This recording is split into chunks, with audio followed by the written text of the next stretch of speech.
یونان کی سمندری حدود میں کشتی ڈوبنے کے واقعے کو آج 1 ہفتہ اور 1 دن ہو گیا ہے۔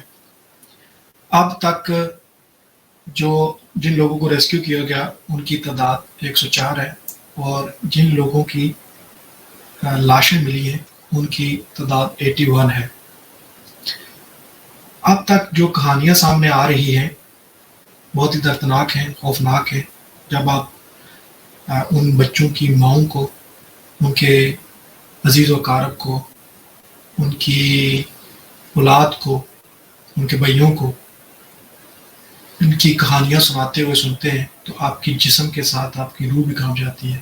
جو زندہ بچ جانے والے ہیں وہ بتاتے ہیں کہ کس طرح ان کی بوٹ کتنے گھنٹے تک اسی طرح کھلے سمندر میں رہی اور وہ مدد کے لیے پکارتے رہے لیکن کسی نے مدد نہیں کی۔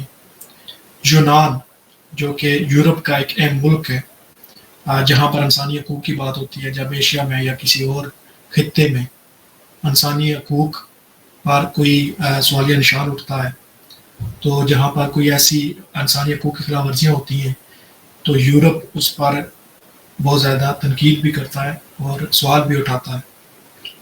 لیکن اب یورپ پر یہ سوال اٹھ رہا ہے اور یونان پر یہ سوال اٹھ رہا ہے کہ وہ لوگ جو مدد کے لیے پکارتے رہے ان کی مدد کیوں نہیں کی گئی۔